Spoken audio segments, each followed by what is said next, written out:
Cameraman సుధీర్తో Radha Mohan Das పుచ్చుకో అలా పుచ్చుకో అంతే స్టోరీ చెప్పేస్తాను అలా పట్టుకుని హంపి వెళ్ళాలి అని అనిపించింది శ్రీకృష్ణదేవరాయల వారికి. ఇలా మధ్యాహ్నం భోజనం చేశారు. ఎందుకు ఆయనకు విరూపాక్ష స్వామిని చూడాలనిపించిందంట.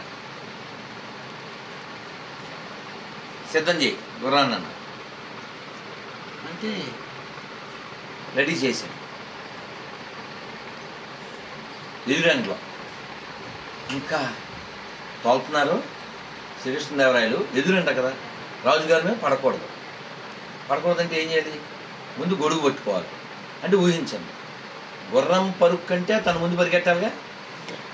ఊహించండి, పెనుకొండ అంటే అనంతపురం జిల్లా, అక్కడి నుంచి హంపి ఎక్కడుందండి? కర్ణాటక.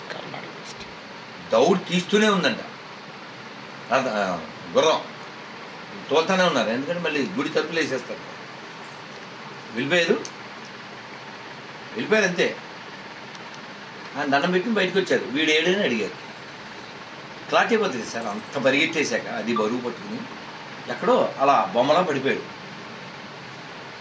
చాలా సంబరపడిపోయారు. వీడు నాకు ఎండ తగలకూడదని ఎంత సాహసం చేసాడని. వాడు మళ్ళీ వైద్యం అంతా అయిన తర్వాత ఏం కావాలి చెప్పన్నా, చూడండి అతను ఎంత గొప్పడో సార్. 1 డే మీ సీట్లో కూర్చో.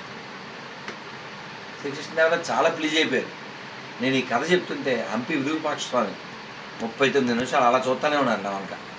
అంటే వీళ్ళు అని చెప్పారు, నేను చూడలేదు. కానీ ఆయన ఇంకో సీట్లో కూర్చుంది. 1 డే కూర్చుంటా అన్నాడు. Morning 6 to next day 6 morning.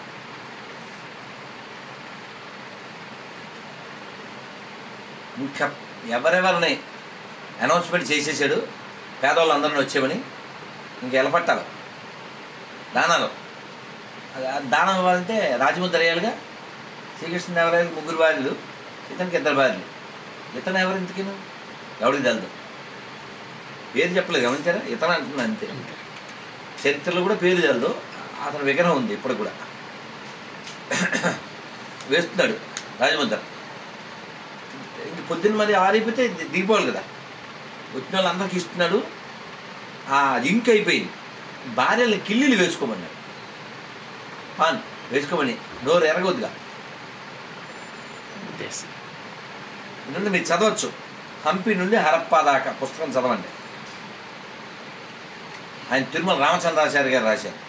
దానికోసం తెగవైతే కొనుక్కున్నాను నేను. బైక్ వద్ద 2-3 కొనుక్కొని పెట్టుకున్నాను. అద్భుతమైన పుస్తకం.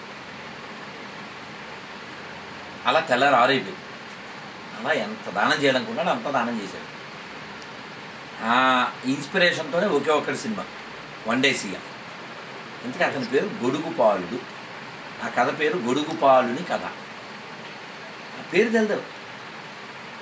అంటే తనకొక అధికారం వస్తే ఇతరులకి ఎలా ఉపకారం చేయాలి అలా ఆలోచించేవాడు. ఒకరోజు బతికినా లాభమే. అది దానికి రుజువు. 10 ఏళ్ళు 20 ఏళ్ళు 30 ఏళ్ళు పరిపాలిస్తే ఉపకారం ఉంది. నువ్వు కోట్లు మేళ్ళ 1000 ఎకరాలు పోగేసుకుంటాను. కాబట్టి గొడుగుపాలుడు వలె జీవించాలి.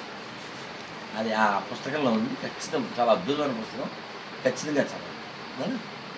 గోవింద.